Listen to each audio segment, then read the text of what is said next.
नमो नमः। प्यारे विद्यार्थियों, आज संस्कृत विषय की इस कक्षा में हम कक्षा 7वीं पाठ संख्या 9 अविवेक है परमापदाम पदम, अर्थात अविवेक जो है वो अनेक मुसीबतों का स्थान होता है, इसके विषय में एक कहानी के माध्यम से पढ़ेंगे, जिसका व्याकरणिक उपविषय है विशेषण विशेष्य। तो बच्चों, हम विशेषण और विशेष्य के बारे में पहले भी पढ़ चुके हैं और जानते हैं कि विशेषण और विशेष्य का लिंग, वचन और विभक्ति जो है वो समान रहती है। तो इसी क्रम में आज हम पाठ 9 अविवेक है परमापदाम पदम, अविवेक है का अर्थ है अविवेक, यानी विवेक से नहीं किया गया कार्य जो है अनेक मुसीबतों का स्थान होता है, वहाँ अनेक मुसीबतें जन्म लेती हैं। तो उसी के बारे में आज हम पढ़ेंगे। एक कहानी के माध्यम से देखें। एकस्मिन सरोवरे, बच्चों ये सबसे पहले एकस्मिन एक शब्द का सप्तमी विभक्ति एक वचन है, ये विशेषण शब्द है और विशेष्य है सरोवरे, इसमें भी सप्तमी विभक्ति एक वचन है। क्योंकि विशेषण और विशेष्य में लिंग और वचन और विभक्ति समान रहता है, तो दोनों सप्तमी विभक्ति एक वचन है। यानी कि एक सरोवर में बहवह मत्स्याः, मत्स्याः मत्स्य शब्द से बना है, बहुवचन है और विशेष्य पद है और विशेषण है बहवह। बहवह का अर्थ है बहुत सारे, यानी बहुत सारी मछलियाँ वसंती स्म, वस धातु लट लकार प्रथम पुरुष बहुवचन है, स्म पद जुड़ने से लंग लकार का भाव आता है, यानी एक सरोवर में बहुत सारी मछलियाँ रहती थीं। उसके बाद है सरोवरस्य तीरे, बच्चों ये षष्ठी विभक्ति एक वचन है, षष्ठी एक वचन है।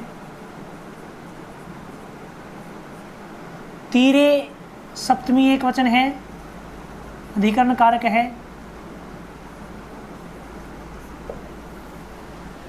सरोवर के किनारे पर, तीर का अर्थ है किनारा, दो हंसौ, दो हंस, तो बच्चों ये विशेषण है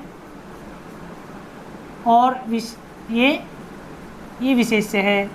दो हंसौ, 1 से 4 तक की संख्याएं जो हैं वो तीनों लिंगों में अलग अलग तरह से प्रयोग की जाती हैं, इसीलिए हंस जो शब्द है वो प्रथमा विभक्ति द्विवचन है और दो जो है वो पुल्लिंग है।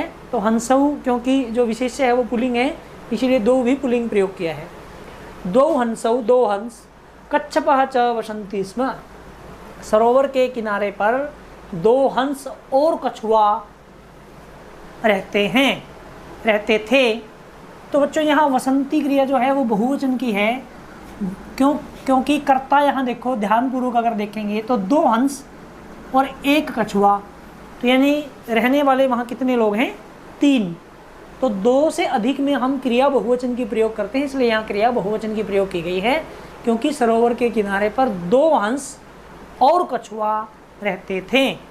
तो अब वसंती इसीलिए आया क्योंकि कर्ता जो है वो 3 हो गए हैं, 2 हंस और एक कछुआ, ध्यान रहे। इसके बाद है एकदा, एकदा ये अव्यय पद है बच्चों, एकदा का अर्थ है एक बार। केचन कुछ, मत्स्यजीविनः, मत्स्यजीवी होते हैं मछुआरे, तत्र आगच्छन, तत्र भी अव्यय पद है, वहाँ आए, आगच्छन में आ उपसर्ग है, तो एक बार कुछ मछुआरे वहाँ आए। सरोवरम दृष्ट्वा, दृष्ट्वा में दृश्य धातु त्वा प्रत्यय है, दृश्य त्वा प्रत्यय, सरोवर को देखकर ते वे सभी, कौन? मत्स्यजीवी अर्थात मछुआरे, सरोवर को देखकर वे सभी परस्परम अवदन, परस्परम ये भी अव्यय पद है, आपस में अवदन बोले, आपस में बोले, बातचीत करने लगे। तो एकः मत्स्यजीवी ही, ये भी प्रथम पहला जो मछुआरा था उसने कहा अत्र तु बहवः मत्स्यः कच्छपः च सन्ति।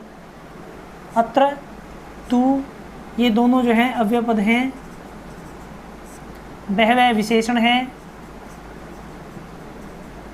और बच्चों मत्स्यः विशेष्य पद है, दोनों ये प्रथमा बहुवचन है। कच्छपः च सन्ति, च भी अव्ययपद है, च का अर्थ है और। संति क्यों आया? क्योंकि यहाँ बहुत सारी मछलियाँ और कछुआ। तो पहला मछुआरा जो है वो कहता है कि यहाँ तो बहुत सारी मछलियाँ और कछुआ रहते हैं। तो द्वितीय मत्स्यजीवी, दूसरा मछुआरा बोला अहम, मैं, ये अस्मत् शब्द रूप से प्रथमा विभक्ति एक वचन है और उत्तम पुरुष एक वचन का करता है। स्वः आने वाला कल, ध्यान रहे स्वः आने वाला कल होता है, हया बीता हुआ कल होता है। तो हया के योग में हमेशा लंग लकार और स्वः के योग में हमेशा भविष्यत काल यानी दृढ़ लकार का प्रयोग किया जाता है। अत्र फिर अव्ययपद है बच्चों।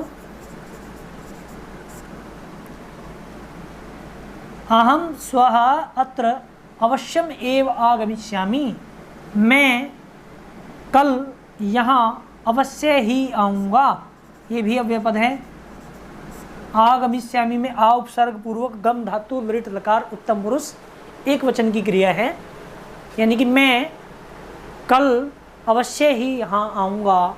वयम हम सब, मत्स्यान ये द्वितीय विभक्ति एक वचन है, बहुवचन है, द्वितीय बहुवचन कर्म कारक है। हम सब मछलियों को कच्छपम च और कछुए को जालेन बद्धवा नेष्यामः, जाल में बांध कर, जाल से बांध कर ले जाएंगे। अब यहाँ कर्ता जो है वयम है और क्रिया जो है वो नेष्यामः, नी धातु है इसमें बच्चों। नी का अर्थ होता है ले आना या जाना, ले जाना। तो वयम हम सब मछलियों को और कछुए को जालेन, तृतीय विभक्ति एक वचन है, तृतीय एक वचन, बद्धवा बांध कर, बद्ध धातु है और त्वा प्रत्यय है, बांध कर नेष्याम है। वयम उत्तम पुरुष बहुवचन का करता है, ये ललित लकार, नी धातु ललित लकार उत्तम पुरुष बहुवचन की क्रिया है। हम सब मछलियों को और कछुए को जाल से बांध कर ले जाएंगे। तो कच्छप, अब ये कोष्ठक में लिखा है कच्छपः मत्स्यजीविनां वार्तां श्रुत्वा भयभीतः च भूत्वा हंसयोः समीपं गच्छति।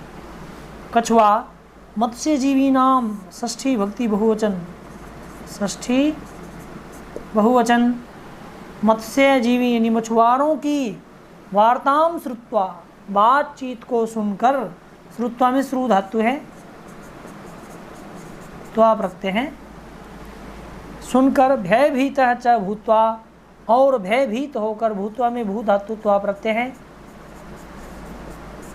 उनकी बातचीत को सुनकर और भयभीत होकर हंसयोः समीपम गच्छति। हंसयोः षष्ठी भक्ति द्विवचन है, षष्ठी द्विवचन, हंसों के, दोनों हंसों के समीपम गच्छति, समीप जाता है। यानी जो कछुआ है, जब उन मछुआरों ने कहा कि हम कल मछलियों और कछुओं को यहाँ से जाल से बांध कर ले जाएंगे, तो कछुआ जो है वो मछुआरों की बातचीत सुनकर और डर कर दोनों हंसों के पास जाता है। कच्छपः, कछुआ कहता है मित्रे, कि हे मित्रों, द्विवचन है, दोनों को संबोधित किया है, संबोधनवाचक चिन्ह है कि हे मित्रों, मत्स्यजीविनः मछुआरे, स्वः आगत्य कल आकर, आगत्य में आ उपसर्ग है, गम धातु ल्यप प्रत्यय, जब धातु से पूर्व उपसर्ग जुड़ जाता है तो हम ल्यप प्रत्यय का प्रयोग करते हैं। तो मत्स्यजीवी कल सुबह, कल आकर, माम बद्ध्वा, माम ये द्विवचन, द्वितीय विभक्ति एक वचन है अस्मत् शब्द रूप से। अहम आवाम वयम माम आवाम अस्मान ऐसे रूप चलेंगे। मुझको बद्ध्वा बांध कर नेष्यन्ति ले जाएंगे, यानी कि मत्स्यजीवी मछुआरे जो हैं वो कल आकर मुझे बांध कर ले जाएंगे। भवतौ मम सहायताम कुरुताम, भवतौ आप दोनों, भवान भवन्तौ भवन्तः, मम सहायताम कुरुताम तुम आप दोनों मेरी सहायता करें। अब वो मछुआरा जो उसके मित्र हैं हंस, उन दोनों से कहते हैं, उन दोनों के पास जा कर के कि अब आप दोनों मेरी सहायता करें। तो इसका अनुवाद कार्य आप अपनी उत्तर पुस्तिका में लिख लेंगे और शेष अनुवाद कार्य जो हम आगामी कक्षा में करेंगे। व्याकरणिक इकाइयों को ध्यान से समझें। धन्यवाद।